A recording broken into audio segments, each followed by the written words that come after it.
Ну что, друзья, самая сложная гравийная гонка уже позади. И речь, конечно же, идет про легендарную Unbound Gravel 2026 года. И там было все. Море жесткой грязи, падения, настоящая проверка на прочность для людей и техники. И сейчас самое время посмотреть, на чем же ехали победители и гонщики, и какие тренды они задают. И в этом ролике мы с вами подробно разберем 10 самых интересных фактов и технических решений, которые применяли на дистанции. Поверьте, это будет максимально полезно, особенно если вы любите кататься долго, автономно и в любых условиях. Поэтому, друзья, сразу же поставьте лайк этому ролику. Ну и, конечно же, проверьте, что вы подписаны на мои каналы. Алгоритмы YouTube работают таким образом, что если вы лайкаете и подписываетесь, это видео рекомендуется другим велосипедистам. Ну а если вы что-то захотите прокомментировать, то, конечно же, оставляйте свои комментарии. Я стараюсь читать все комментарии и всегда отвечаю на самые интересные из них.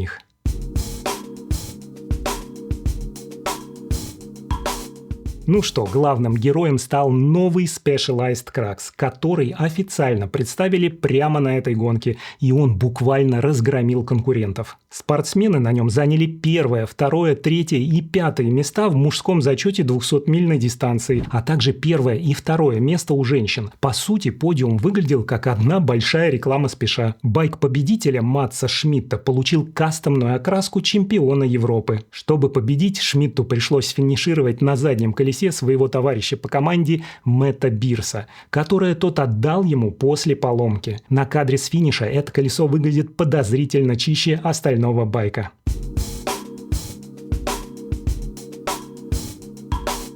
Следующий факт и, конечно же, самая громкая техническая новость – это 32-е колеса на концепте Scott Edict Gravel RC32. Робин Гемперле на этом прототипе забрал подиум на сложнейшей 350-мильной дистанции Unbound XL. Но точно на таком же байке ехал еще и прошлогодний победитель Кэм Джонс. Но в этом году он заехал только 10-м на элитной 200-мильной дистанции. Друзья, я подробно разбирал этот интересный концепт, его проблемы и преимущества в недавнем ролике. Обязательно посмотрите его, если еще не смотрели. Ссылочку я также оставлю в описании к этому видео.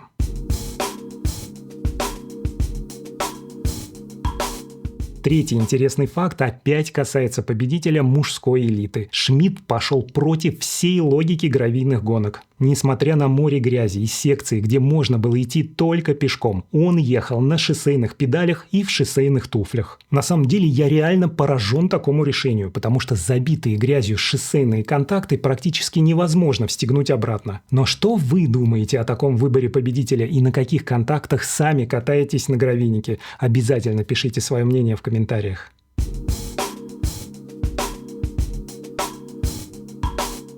Четвертый тренд – это секретное оружие у женщин. Известная гонщица Роза Клёзер, которая заняла 5-е место в женской элите, финишировала на загадочном прототипе от Canyon. И главная деталь этого байка – необычная ступенька на подседельной трубе, которая резко сужается сразу под местом стыка с верхними перьями. Я уверен, что такая хитрая конструкция вместе с огромными грязевыми зазорами помогла ей эффективнее сбрасывать налипающий пластилин. И пока соперницы тормозили, чтобы ковырять эту глину, Роза просто ехала вперед.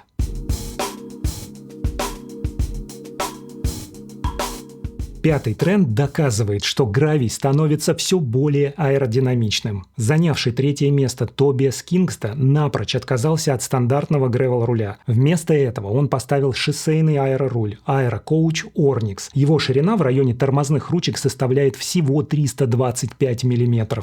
Короче, радикальный тренд на сужение кокпита ради аэродинамики. Локти максимально сведены, фронтальный профиль минимальный. Но, правда, управлять таким узким рулем на техничных секциях было, наверное, отдельным видом искусства.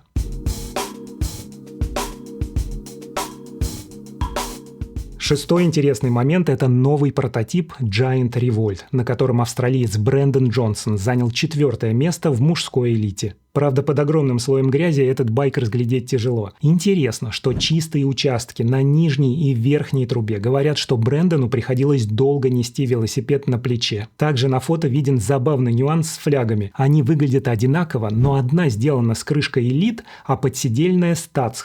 Ну и похоже, что их собирали наспех из разных партий прямо на питстопе. А что касается начинки байка, то на точно таком же ехал и Коул Пейтон, который занял 36 место. И давайте разберем его байк поподробнее. Он использовал дикий микс компонентов: МТБшный задний переключатель XTR, шоссейные шатуны Dura-Ace и покрышки Vittoria шириной целых 55 мм. Это практически 2,2 дюйма. А еще по бокам от выноса в руль были встроены подозрительные кнопочки. Полагаю, что для беспроводного переключения скоростей. Ну или для активации моторчика. Шучу, конечно. Но, друзья, вы напишите в комментариях, что думаете по этому поводу.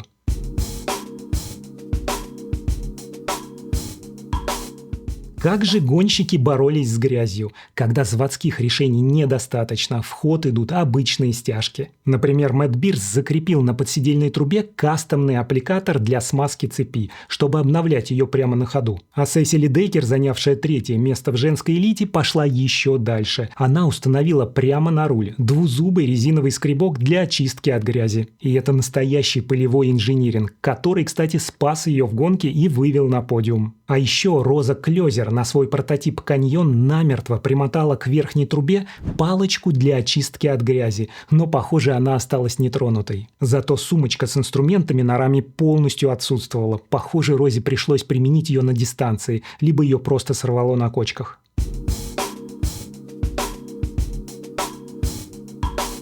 В общем, друзья, забудьте о карбоне и аэродинамике. Самым важным инструментом на гонке Unbound 2026 года признана простая деревянная палочка для размешивания краски. Гонщики приматывали их к рамам скотчем, ну или везли в карманах джерси. И все для того, чтобы выковыривать грязь, которая блокировала колеса и не давала им ехать. И без этого копеечного девайса многие фавориты просто бы не доехали до финиша.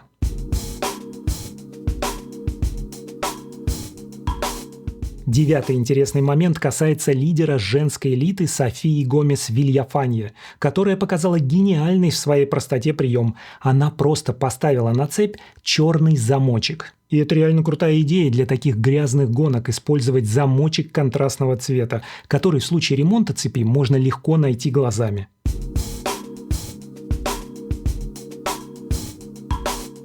Ну и 10-й, финальный тренд, доказывает, что профессионалы детально планируют свою гонку, что неудивительно. На выносах были замечены подробные шпаргалки, написанные от руки и примотанные скотчем. Там расписаны детальные графики питания и четкие предупреждения о спецучастках, вроде фразы «Train Tunnel Mud», что можно перевести как «грязь в железнодорожном туннеле». Ну или отметки MMR, что означает «дорога с минимальным обслуживанием», «Minimum Maintenance Road», то самое жесткое бездорожье. Кстати, еще обратите внимание на верхнюю трубу.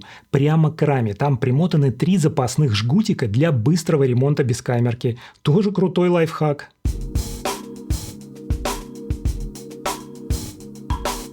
Ну что, друзья, гревел окончательно превратился в высокотехнологичную и бескомпромиссную дисциплину. И здесь больше нет случайных решений. Выбор руля, кастомные миксы трансмиссий, ширина покрышек и даже цвет замка для цепи. Каждая мелочь напрямую влияет на то, доедешь ты до финиша или останешься ковырять глину на обочине. И, кстати, о ковырянии. Мой самый главный вывод из этой гонки – это палочка для грязи. С одной стороны у тебя прототип за 1 000 000 рублей, а с другой обычная деревянная палочка, без которой этот прототип просто не едет. А что из этих трендов удивило вас больше всего? Обязательно пишите свое мнение в комментариях. Ну и, конечно же, друзья, проверьте свои лайки и подписочки, а также проверьте подписку на мой телеграм-канал, где я публикую новости гораздо чаще, чем делаю подобные ролики. Ну а мы с вами увидимся в следующем видео.